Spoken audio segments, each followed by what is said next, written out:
welcome to Kyle Anthony's UFC Betting Show. I am Kyle Anthony, and welcome to the podcast. Welcome to the prediction show for UFC on ESPN Plus 19. Jack Hermansson versus Marvin Vettori. We're going to talk about two free plays that we have on this card coming off a losing night last weekend. Now, I had a top play, and I am almost sad to even discuss it here. But, of course, we've got to talk about the winners just as much as we talk about the losers, although it's been an extremely profitable year this year. 64% return on investment for clients on client plays at Wagertalk. But this was not one of them, and we had Ashley Evans Smith, and I just want to say, I am sorry. Horrible, showing from her overall. I know that we were, a lot of people were DMing me talking about, she was hurt, or there were rumors that she was hurt, prior to the fight, that she talked about after the fight. That doesn't really make me feel good at any capacity at all, because when we're betting and when we're looking at any play, it doesn't matter if she went out there and she got knocked out in the first round or had a very close split decision and she lost, or we felt like she won the split decision, or whatever it may be. A loss is a loss, and we have to go out there and look to the next event. Now, I always talk about that even when we win. I even talk about, hey, we had a 3-1 night. We gotta focus on the next event, because that's the great thing about MMA. There were so many events, so many opportunities to make money. So this was a spot here. Ashley Evans Smith really did nothing. I mean, even her strikes, if she, like the fake kick that she did, if she did that one more time, I was going to go crazy. She kind of stood up, put her knee up like she was going to kick, didn't. Almost the striking that she was doing was, like a Tai Bo, some kind of aerobics class kind of thing going. It just was really bad overall. She was getting muscled around for most of this fight. A loser overall, but again, we got to look out to this next event coming up. Now we have another one here. I've got 3 client plays up for purchase if you're interested. If not, we're going to talk about 2 free plays here on the card. Now, the first one we're talking about here is, of course, the main event of the evening between Jack Hermansson versus Marvin Vettori. You've got Vettori, who is a favorite at -142. You've got Hermansson coming back around the +120, +116 mark, somewhere around there. Now, this is a very interesting fight here. Now, I'm hearing a lot of different things from people going back and forth, who they like, who they don't like, styles, how this match is really going to be working out here. Now, I'm first going to talk about Marvin Vettori. Now, Vettori right now, you've got, again, -142. 3 fights ago, he fought Cesar Forjeda.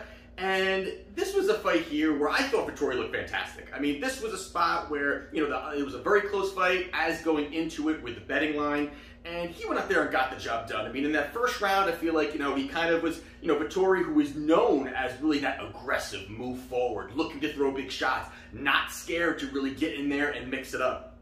And he goes in there early in that fight, was patient, kind of looking for shots, still kind of dictating the pace, kind of getting in Cesar's face a little bit. And into that end of that round, he got the takedown, landed some strong ground and pound, and ended up landing a good shot, opening him up on the ground and pound, really hurt him. Going into that second round, more of the same for Vettori. Really impressive the way that he moved forward, got multiple takedowns, hard ground and pound, he consistently does. And that's the thing with Vettori. He definitely has that aggressive style, that brawler mentality. Sometimes comes in a little bit wild, but he's a strong guy. He likes to mix it up. He's willing to take a shot, to give you a shot back. And in this spot here, he really dominated. It was a unanimous decision victory for him overall. And again, the pressure is something that you're gonna see. That's what he does. He likes to be the bully, and that's a spot here that, again, it worked for him, and he goes out there and gets a decision victory over Forjeda. 2 fights ago, he fought Andrew Sanchez. Now, I'm not big on Andrew Sanchez to begin with. You had Vettori, who was a -420 favorite going into this, so a massive favorite going into this, but he did what he was supposed to do.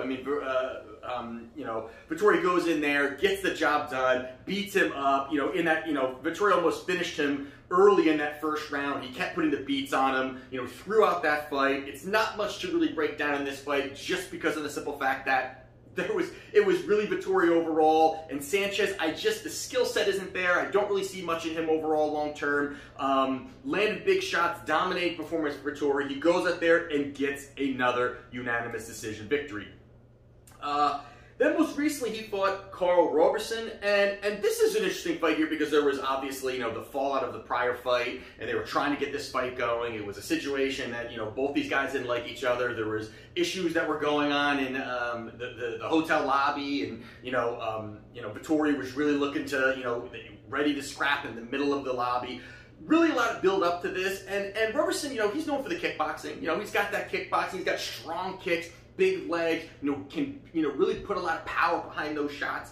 And this was by here early in the fight, you know, Vettori, you know, obviously, you know, he knows that the stand-up game is going to be a little more difficult for him. He has the credentials to stand there, but that is the sweet spot for Karl. And he goes up there and he looks for the quick takedown. And there was a lot of scrambling, and I give Roberson a little bit more credit than he did in this spot, because he basically was you know, he was, you know, transitioning, moving in good spots, you know, a lot of rolling around, a lot of scrambling. And the one thing that I think is the takeaway from this is that, you know, Roberson is not good on the ground. Not at all. And there isn't anything, I mean, I know he's building up his career, and I know that he's starting to kind of put together the MMA part where he comes from, you know, the kickboxing background. But he was really able to scramble out of some really good positions that Vettori was in. Vettori's in some really strong positions, had his back, he rolled out of it. Then again, a good scenario where he had him in a good spot. You know, Roberson rolls out of it again. You know, Vettori, kept going with it. But there was a lot of scrambling, a lot of sloppy grappling on the ground from Vettori, who definitely is a well-rounded guy, has a wrestling background. Couldn't keep him there, but finally ended up latching on, sinking in with some hard ground and pound just before it, which really kind of slowed down Roberson in that spot. Finally got him up against the cage, ended up sinking in a rear naked choke to get the victory and a submission victory in that first round. Now, on the other side, you've got Jack Hermansson. Jack Hermansson, again, is minus 116, roughly.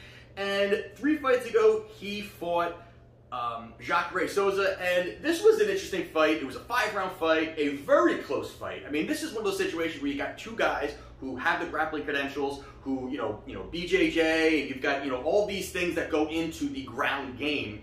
And in this fight, you definitely saw that really was nullified. You know, you got two guys that have the ability, that can't, or maybe just can't find the entry point, or maybe looking at it as they can't, it kind of almost nullifies each other, and they just can't get it to the ground. And this was a spot here where, you know, Jack came out aggressive, you know, mixing it up. He looked pretty good on the feet in certain spots. Now, it's not that, you know, Jacare is this great striker by any means, but I thought Hermansson looked good. It was a very close fight. It was more of a stand-up fight, where when I don't see that happening in this situation here on Saturday night between Hermansson and Marvin, I don't really see that being that way. But close fight, you do give it to Hermansson. He goes out there and gets decision victory. But you know, middle of that fight is kind of where Jacare started to, you know, really pick it up a little bit and really started landing some shots where I think that Hermansson really was looking to push early on, couldn't do it, but kept the nice volume late into that fight and got the decision victory. So he goes in there and gets the win.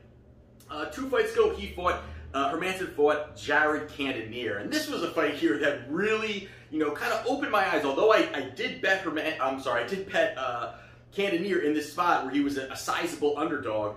But this was a just great performance for Cannonier overall, because the way that he was able to get out of those takedown attempts was impressive. Now, Hermansson, he likes to come out lunging right away. He likes to come out aggressive, level change, and really kind of just bring it to his world right away. And right away, you did see that he looked to do that. You know, cut the distance, put the pressure on Cannonier. Cannonier was almost kind of just, you know, trying to, you know, I guess, get comfortable as the fight starts. And right away, Hermansson cuts the distance, and he, you know, there was 3 straight takedowns that were attempted in that first round from Jack Hermansson. He went in for the first takedown quickly. Cannonier was able to push it off, got the strength, pushed it off. Second takedown, he ended up getting him down, but quickly again a scramble, Cannonier gets up, and the third attempt was a great position where Hermansson had his back, you know, very good spot, probably one of the worst spots you can be when you're fighting Hermansson, and again, the power, the strength of Cannonier gets up, gets out of position, and I think that was a big, big spot where Hermansson was maybe frustrated and just, maybe his broke, where he says, I can't get this guy down. I can't keep him down. And then, Cannonier had some success striking into that first round. Going into that second round was the same thing. Hermansson looked to level change, and Cannonier landed a big shot, hurt him, went up against the cage, ground and pound from Cannonier. Cannonier gets the job done in that second round. But I thought it was very impressive. And again, Cannonier is a strong guy. We all know he comes from heavyweight. He came down, all these things, you know.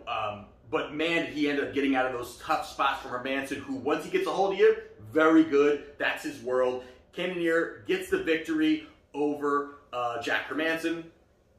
And then, most recently, he fought Kelvin Gastelum. And this was a fight, again, I did have Hermansson here. And the big reason, again, is just that the takedown ability of him is just really impressive. And when you look at Kelvin Gastelum, you know, he's a shorter guy, you know, has the power, but is just a smaller guy. But the impressive part here was, of course, Hermansson looking to cut the distance into this first round, looking to cut the distance, looking to cut it. And, you know, when he gets into that grappling exchange, he looked to actually throw, you know, it was kind of a hip toss of some sort that Hermansson was looking to do. And the fact that Gastelum was able to reverse it and get on top, very impressive. I think Hermansson was not at all prepared for that. Kelvin was on top, and I thought that was a very interesting situation where Kelvin looked really disengaged at first. He kind of stayed on top, wanted to maybe land a couple shots, but then as he was trying to get out of it, Hermansson saying, stay where you are, because this is where I want. I don't care if I'm on back or if I'm on top, I want to be able to be in a clinching exchange, a grappling exchange, be on the ground, and utilize my great grappling skills. He went out there, ends up, you know, Gastelum kind of landing a couple shots, trying to get out of it, and that was the spot where he ends up getting a heel hook, subbed him in that first round. Hermansson goes out there and gets the victory in that first round. Now, with that all being said, you know, the big thing here is obviously you've got Vettori, who's got some good kickboxing. You know, he's got some good striking. He's powerful. You know, he has a lot of pressure. And that's the thing. Vettori has a lot of pressure when he moves forward. Heavy hands, always look for the big shot, always look to strike, always look to throw those big bombs. And then the other side, you've got Hermansson. We got Hermansson. He's got fantastic ground game. We just talked about that. And he's relentless with the takedowns. And he has shown the fact that he has the cardio output to keep pushing forward, to keep going, and to look to do it until he gets what he wants and getting that takedown. And even against, when you saw up against Cannonier, a strong guy, much bigger, you know, for the division overall, and you know, he was relentless with it. He didn't win that fight, but it just shows what he's able to do and how he's able to do it. And again, Cannonier has great, you know, again, a big guy, very different. Now, the big thing I think that really kind of pulled me the other way here is the fact that, you know, when you look at Carl Robertson in that fight, Vettori fought great. You know, he fought great, got that early submission victory, but he has not really had to face somebody who's going to be relentlessly going for those takedowns. And when he was in those grappling exchanges with Robertson, who again has really no credentials on the ground, you know, not that he was able to get out of it, but there were some spots where Robertson was in a pretty good spot, you know, reversing, and you know, again, Vettori is going to have the advantage on the ground and was able to, you know, reverse it back. But in those situations, if they're grappling and they're scrambling on the ground, there are situations where that's going to favor Hermansson. And I think in this spot here, I think Hermansson has a lot of things that he can utilize. Now, he's not going to stand there and strike. He's not going to stand there and do it. This is going to be a smaller cage again, which I think favors in this situation. Sometimes I say it favors the striker, depending on the matchup, depending on the stylistic matchup there. Somebody's going to favor the grappler. You know, with smaller cage, it's going to force certain things. And in this spot here, I think it favors Hermansson. And I think some of the other big things is that, Vettori, not only that he throws those big shots, he's always looking for the big shots, but that's a spot that I think tires him out, also leaves him susceptible for the counter and for the level changing. Also the fact that Vettori does not check leg kicks, and you've seen what he's done overall. Hermansson likes to throw them, likes to kind of throw them in the middle, kind of mix it up, and then hide that behind a takedown.